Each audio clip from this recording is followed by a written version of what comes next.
Good afternoon, everybody. Hope everybody's getting hungry, and we're going to be talking about something instantly settled, payments. I have Ali and Raja on the panel.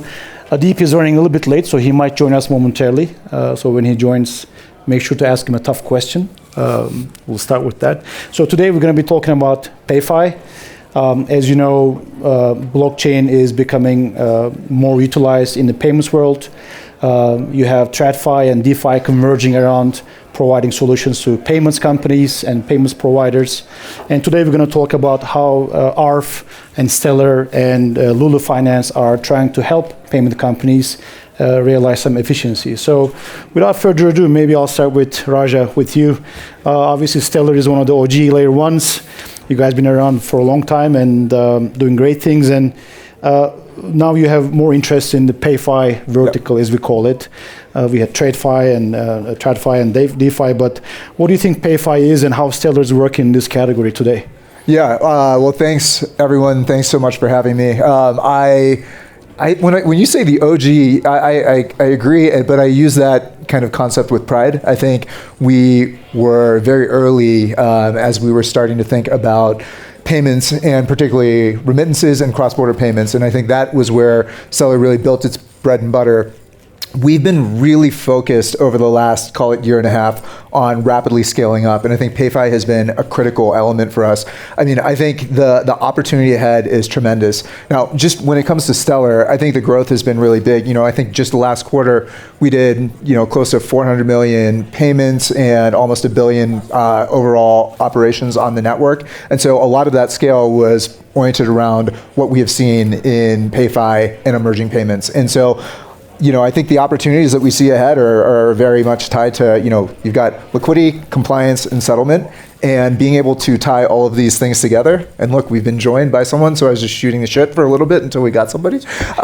So I think tying all these things together has been something very, very powerful. I think being able to do it in a programmatic basis has been really fantastic. I think just being able to tie all of these things into a single operation is actually starting to unlock some tremendous capabilities that we're starting to see. And I think we're starting to see with these two folks as well, that growth is driving a really significant change. I'd say one additional thing that we've been focusing on Stellar is this design around our global anchor network. And so where Stellar, I think, traditionally was strong, it was in this idea that, hey, look, we have connected off-ramps across all of the relevant countries where we see, huge remittance corridors.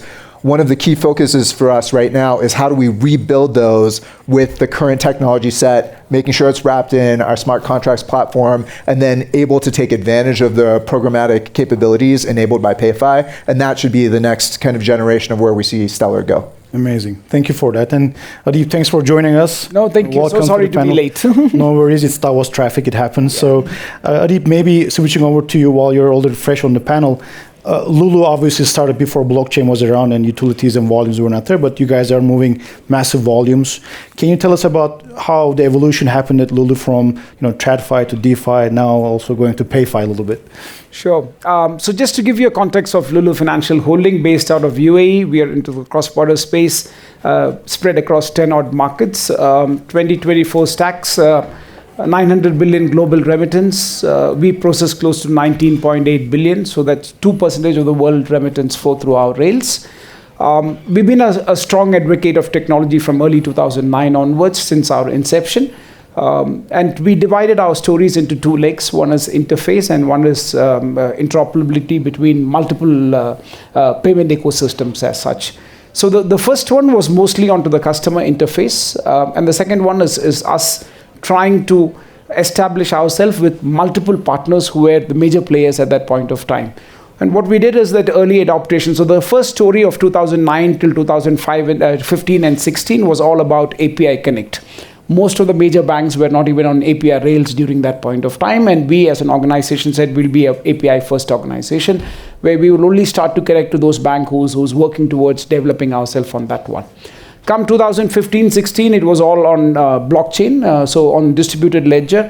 We were the first organization from UAE to have a blockchain transactions based to the Indian counterparts, And since then, we've been very actively looking at that space, and we still does a lot of things on the blockchain technology as such.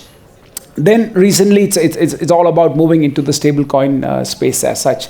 Here, what we have come to understand is that, we being a regulated entity, we have constraints when it comes to corridors that have not actively moved on regulations on stablecoins and the usage of stablecoins as such.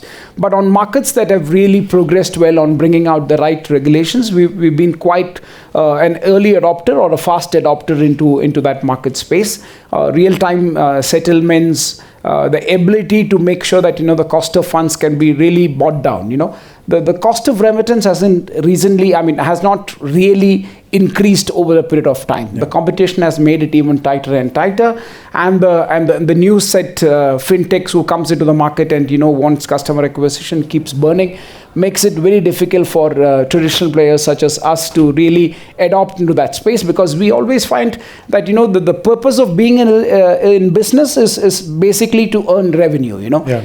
And with that kind of mindset and facing the new set of competition becomes much more harder. Now here is where the ability of stablecoin has really brought the cost of our operations down, and it has helped us to become more attractive to the customer base as such. Yeah, the efficiencies are starting to show themselves on business cases. So Ali, back to you. It's quite fitting that you're sitting between Raja and Adib actually. You're kind of the bridge, but I know ARF for a long time now, and it's not a liquidity play, it's basically a different platform. So maybe tell us about ARF and how you solve some PayFi challenges today for your clients. Of course, thank you. ARF is around, has been around since 2019, and we've been in and out in many business models you can see under the sun of blockchain and stable coins, and you can say crypto, digital assets. But since 2022, we saw that the payments are the biggest impact point of all the blockchain and stable coins. Back then it was digital assets more, but now it's definitely stable coins. And we moved towards that area, and we saw that there is a huge need who understands, for people, for institutions who understands the DeFi side, the benefits of DeFi side, and how to combine that with traditional side, bringing all the benefits and value to the traditional world of the DeFi. So that's why we got regulated in Switzerland in 2022, and we start providing settlement and liquidity services to financial institutions. The problem is so big that today, when you say same-day settlements, not even real-time settlements, same day, let's say, even same-day settlements is difficult, but even to move the money all around the world, today $4 trillion is locked at any given time in the world to make global payments look like it's same day. Mm-hmm. But it's not. I mean, you move the money up front, the financial institution you work with, the payment institution, the bank you work with, they move the money up front to the corridor, they pre-fund, and then everything happens on the internet speed because the money is already there. But the evolution of stable coins and the regulation, now we can define an era of, we call and develop PayFi, which allows us to bring the best of both worlds and also create a real life use cases with huge adoption that we see today. ARF today provides, has volumes around 1 billion per month. It's full on-chain, mm-hmm. and this is all full RWA. It's not like the trading volumes, fully based on receivables of global payment transactions. Yeah. And the best part is you can be fully regulated, you can be fully compliant, and you can help payment companies, financial institutions have their treasury all on-chain. And in the meantime, you can show all the investors, all the LPs, all the debt providers, all the liquidity providers that their money is really at that minute, at that second, moving with some transaction, coupled with some transaction on-chain. Yeah. And you can track it, you can show it, and you can report it in 100% transparency. Of course, in accordance with GDPR and everything. But at the end of the day, this is, I think, in that sense, ARF is one of the pioneers of PayFi, but also developing an asset which wasn't there before, which is unlocking the global treasury movement of payment companies with their transactions. Yeah. I used to run a payments company, and we talked with Ali about the treasury challenges. But Raja, I think you wanted to add something to what Ali said. Yeah, no, I think it's interesting for sure. I think this idea of like kind of that locked liquidity is a problem. But I think a lot of folks talk about liquidity, but they don't talk about the settlement, which is that it doesn't really matter if there's liquidity if the settlement cannot happen immediately. But I'd say one other piece that we've been thinking a lot about is this idea that not only is some of the stuff fragmented, but compliance is fragmented as well. And so what's really amazing for me from a PayFi perspective is you're able to embed compliance within the transaction itself as well. And so you can do the KYC, AML check right there. And so that facilitates this ability to actually do this instant liquidity, instant settlement, instant compliance check all in one area, which creates this massive efficiency, obviously enabled through stablecoin. But I think just structurally, it makes tremendous sense and just creates so much more value. Yeah, no, fully agree. I think when you look at TradFi having all the checks and balances in place, licenses, registrations, compliance, etc.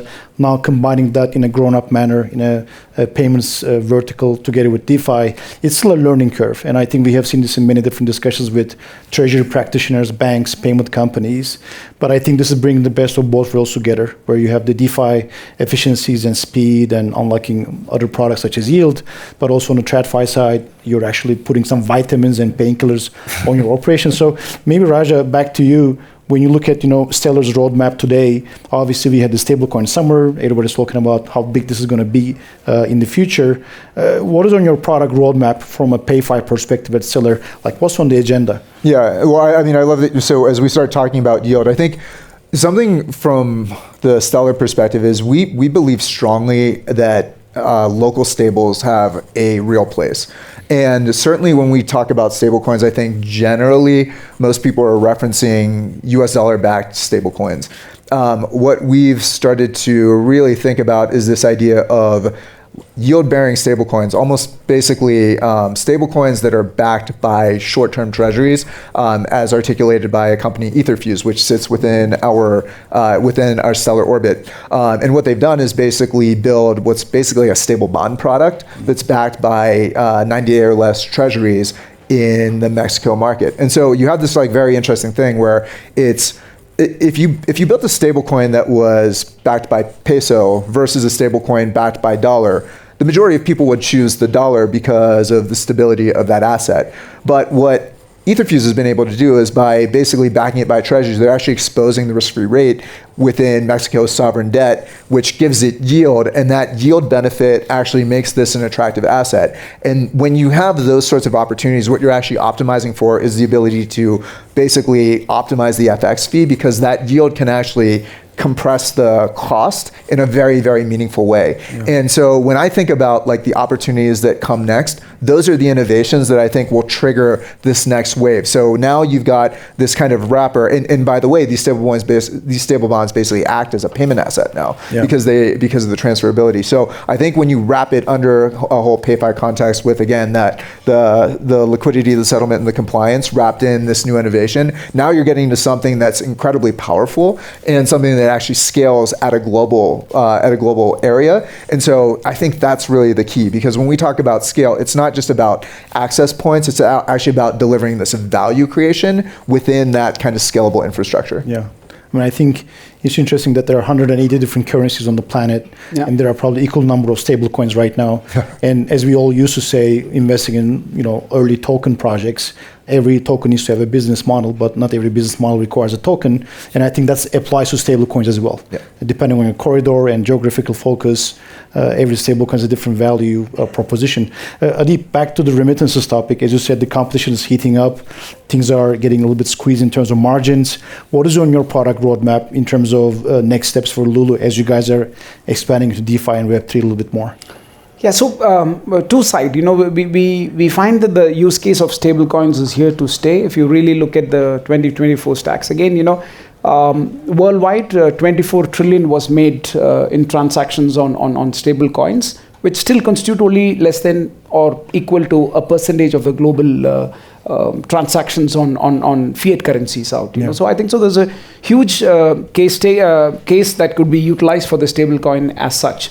But what interests us more is the ability to program the payments, you know, and I think so the use of AI and agentic AI coming inside, the payment can be programmable. And you know, when payment becomes programmable, it also requires that it needs to be purpose-led.